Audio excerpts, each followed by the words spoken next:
Hello everybody, Ram Ram नमस्ते। कैसे हैं आप लोग सब? मेरा नाम है नंदिनी और मैं हूँ एस इंग्लिश पे एक स्पोकन इंग्लिश ट्रेनर। लेकिन आज हम स्पीकिंग के बारे में बात नहीं करेंगे, डायरेक्टली स्पीकिंग के बारे में बात नहीं करेंगे। आज मैं आप लोगों को ऐसे 10 फ्रेजेस बताऊंगी जो आप अपनी आंसर राइटिंग में यूज़ कर सकते हैं to sound more confident, to write better answers, to get more marks. आप वो यूज़ कर सकते हैं। अगर आप कोई रिपोर्ट बना रहे हैं तो आप ये इनको डेफिनेटली यूज़ कर सकते हैं।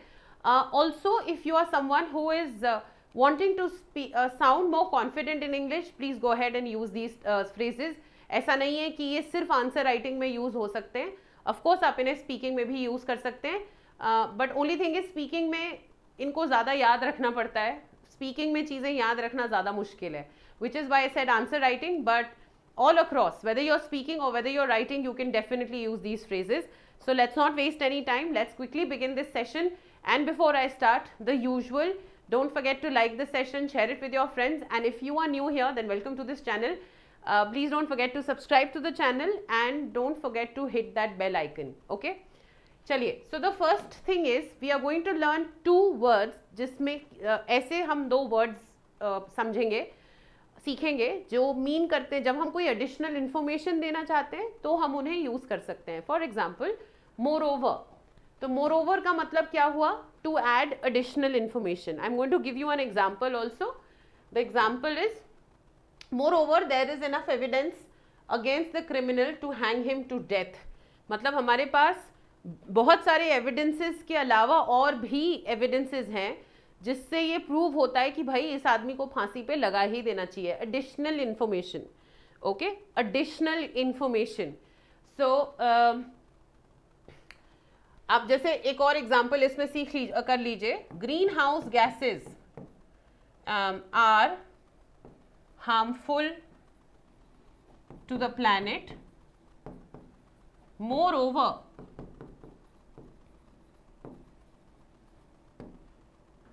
they are the chief causes of respiratory problems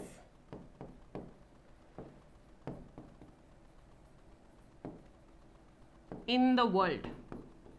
ठीक है? I am sorry for my handwriting, बहुत जल्दी जल्दी मैं लिख रही हूँ, but it's a good example to remember.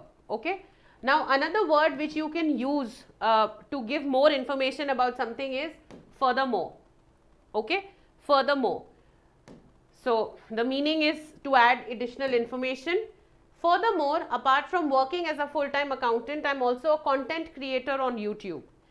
Furthermore, apart from working as a full-time accountant, I'm also a content creator on YouTube. ठीक है?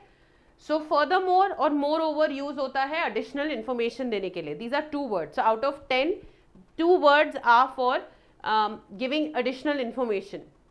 The third one is in order to. ठीक है? इन ऑर्डर टू मतलब कुछ चीज करने के लिए हमें क्या करना पड़ेगा. हाँ, for example, in order to clear the exam one has to be disciplined and hard working. मतलब एग्जाम क्लियर करने के लिए उसका रीजन क्या है कि आपको मेहनत करनी पड़ेगी, डिसिप्लिन में रहना पड़ेगा. सो इन ऑर्डर टू का मतलब होता है किसी चीज का कॉज, किसी चीज का कारण बनना. कोई किसी मतलब कोई कारण की जब हम बात करते हैं तो हम यूज करते हैं in order to. For example, in order to understand Indian politics, we must understand the demographic of this country first. Demographics का क्या मतलब होता है? हर देश में 0 to 10 years की पॉपुलेशन कितनी है, 10 to 20 की कितनी है, 21 to 30 की कितनी है. जैसे हमारे देश में इस समय हाईएस्ट पॉपुलेशन जो है यंगस्टर्स की है, people who are from between the ages of 20 and 40, which is by we are the nation who can become the next super power, because ना तो बहुत छोटे हैं ना बहुत बूढ़े हैं. So we have people who are energetic, who are youthful. उसको डेमोग्राफिक्स बोला जाता है. और हर रीजन के एक अलग डेमोग्राफ होता है, मतलब हर स्टेट का अलग डेमोग्राफ होगा. ठीक है? So demographics, I hope you have understood.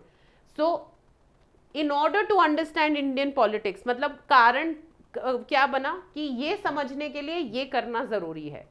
ठीक है? चलिए, the next is in other words. मतलब और वर्ड्स में, किसी और वर्ड्स में समझाना. तो इसका मीनिंग क्या हो गया? To say something differently.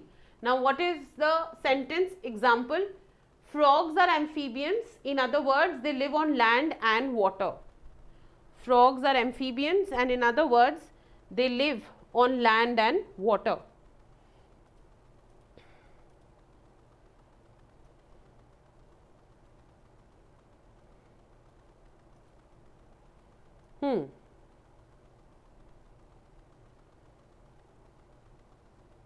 अब इसका हम सेंटेंस क्या बनाएंगे? इसका हम सेंटेंस बनाएंगे in other frogs are amphibians, in other words they live on land and water. Then sorry, मेरे से वो गलती हो गई, मैंने वो रिपीट कर दिया. To put it in another way मतलब again to say something differently. तो दो वर्ड्स हमने एडिशनल इंफॉर्मेशन के लिए सीखे थे, which were furthermore and moreover. ठीक है. So to put it in another way is to say it differently, या फिर इन अदर वर्ड्स जो है हम डिफरेंटली बोलना चाह रहे हैं, मीनिंग वही है. देखो सेम चीज, मैंने सेम सेंटेंस यूज किया है. Frogs are amphibians and to put it in another way they live on land and water. ठीक है. चलिए, now the next word here is however. However मतलब this is simply replacement of but. और मैं आपको एक प्रो टिप देती हूँ. कई बार हम अपने मैनेजर के साथ बैठे होते हैं, किसी एक ऐसे इंसान के साथ बैठे होते हैं कि अगर हम उनके सामने अपना मुंह खोलेंगे, वो हमें कुछ सुझाव दे रहे हैं और हम बोले बट, तो वो बुरा मान जाएंगे, क्योंकि उनका सारा फोकस जो है उस बात पे चला जाएगा, आपकी बात में गलतियां निकालने पे चला जाएगा, क्योंकि आप उनको काउंटर कर रहे हैं, आप उनसे ऑपोजिट चीज बोल रहे हैं. So instead of using but, use however. whatever you want to say and whatever opinion you have will be more effective, because now your manager will not focus on being contradicted, right? He's going to focus on the fact that you have a genuine opinion to give. So but के बजाय however use करिए. Okay, so however is replacement of but, and the sentence that we are going to use is John works as a waiter, however his son studies in an expensive school. ठीक है. John works as a waiter, however his son studies in an expensive school. Now the next one is despite this or in spite of this. Despite this or in spite of this.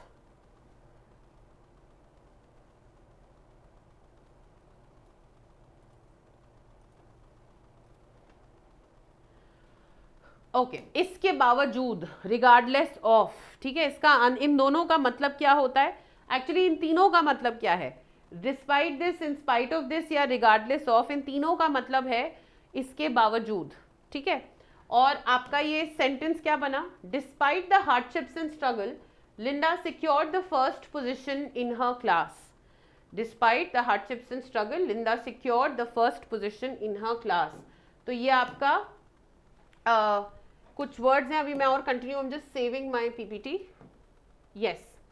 Third last, in view of और in light of.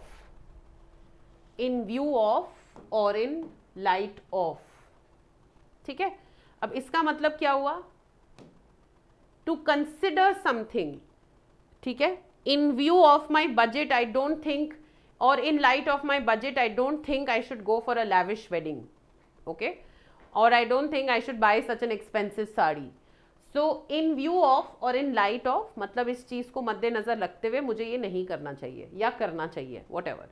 तो मेरा sentence क्या बना? In view of the evidence presented in court, he is acquitted of all charges.